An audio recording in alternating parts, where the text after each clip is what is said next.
घर की एक विशेष समस्या पर आधारित यह कहानी। मम्मी जी, मुझे मारवाड़ी आते ही नहीं।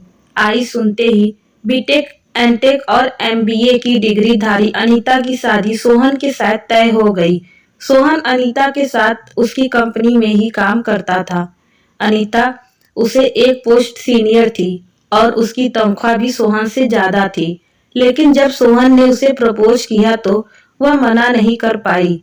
देखने में धीर गंभीर हैंडसम सोहन उसे बहुत अच्छा लगता था। धीरे धीरे दोनों में प्यार हो गया और अतः दोनों ने शादी कर ली। असली बखेरा खड़ा हुआ शादी करने के बाद। सोहन के घर में केवल उसकी माँ और पिता रहते थे। एक बहन भी थी, लेकिन उसकी शादी हो चुकी थी। शादी के पहले दिन ही सोहन की माँ ने अनीता को समझाया शुरू कर दिया। देखो बेटा, जब भी तुम्हारी आएगी तो तुम मुझे बता देना। हमारे यहाँ माहवारी में औरतों का चेहरा नहीं देखा जाता। जितने दिन भी तुम्हें माहवारी रहेगी, तुम्हें अलग कमरे में अलग बिस्तर पर सोना होगा। वहीं पर तुम्हें तुम्हारा खाना दे दिया जाएगा। अनीता द्वारा इसका कारण पूछने पर उसकी सास ने समझाया, माहवारी में औरतें अशुद्ध हो जाती हैं, इसीलिए साया भी लगने से पुरुष को पाप पड़ता है। इसी कारण तुम्हें अलग कमरा दे दिया जाएगा, जहां तुम आराम से रहना। तुम्हें कोई तकलीफ नहीं होगी, बस तुम्हें पूरे समय उस कमरे में बैठे रहना होगा। अनीता ने जब यह तुगलक की फरमान सुना तो उसके पैरों तले से जमीन खिसक गई। उसने अकेले में सोहन से पूछा, सोहन, तुम्हारी मम्मी ने मुझे ऐसे कहा है, अब तुम ही बताओ, 5 दिन तक मैं कमरे में बंद रहूंगी तो कोई मेरा चेहरा नहीं देखेगा तो मैं ऑफिस कैसे जाऊंगी? सोहन ने सीधा सीधा पल्ला झाड़ लिया। उसने कहा, अनीता, यह सब औरतों की बातों में मुझे मत घसीटा किया करो। यहाँ पर ऐसा ही होता रहा है। दीदी थी तो वह भी महीने में कुछ दिनों तक कमरे में बंद रहती थी, लेकिन तुम्हारा जैसा मन करता है वैसे मैंने जाना। मैंने तुम्हारे और मम्मी के बीच में कुछ नहीं बोल सकता। शादी के 4 दिन बाद ही दोनों 10 दिन के लिए हनीमून पर चले गए। लौट के आने पर 1 हफ्ते बाद ही अनीता और सोहन ने वापस ऑफिस ज्वाइन कर लिया। शादी के बाद 2 महीने बीत चुके थे, लेकिन अनीता ने एक बार भी अपनी सास को यह नहीं बताया था कि उसे माहवारी आई है। अब अनीता की सास ने उसे बुलाया और पूछा कि क्यों बहू, 2 महीने बीत गए, तुमने बताया नहीं कि तुम्हारी माहवारी कब आई? तुमसे कहा था ना कि मुझे बता देना, जिसे तुम्हारा कमरा अलग कर दूं।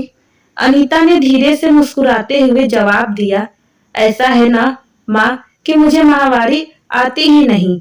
अनीता की सास को तो काटो तो खून नहीं बोली है। भगवान, क्या कह रही हो? तुम्हें माहवारी नहीं आती? वह इसके बाद गला फाड़ फाड़ के चिल्लाने लगी। अरे सोहन, देख तेरे साथ कैसा धोखा हो गया। बाज औरत तेरे गले बांध दी गई है। सोहन शोर सुनकर वहां पहुंचा और पूछा, क्या हो गया माँ, क्यों चिल्ला रही हो? तब उसकी माँ ने बताया कि तेरी बीवी को तो माहवारी ही नहीं आती। इतनी बड़ी बात तुम्हें पता नहीं थी? ऐसी लड़की से शादी कर ली। सोहन ने प्रश्नवाचक दृष्टि से अनीता को और देखा। अनीता ने अपनी सास से पूछा, क्या हुआ माँ जी? माहवारी तो गंदी चीज होती है, उसके होने से औरतें अशुद्ध हो जाती हैं। तो यह तो अच्छी बात है ना कि मुझे माहवारी नहीं होती, तो मैं एकदम शुद्ध हूँ।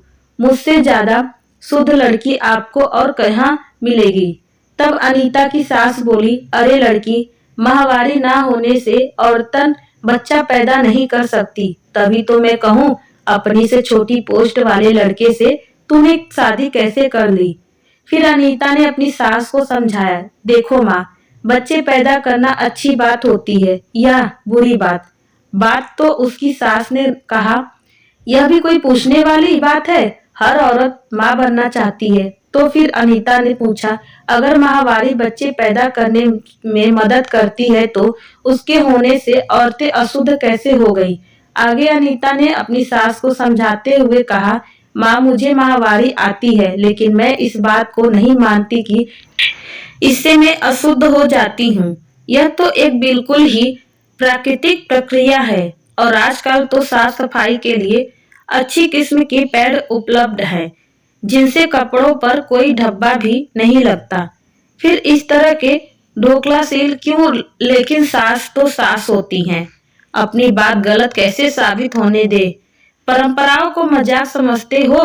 अरे तुम्हारे भले के लिए ही तो कह रही थी कि अलग रहना, तुमको 5 दिन आराम रहता, कोई काम ना करना पड़ता।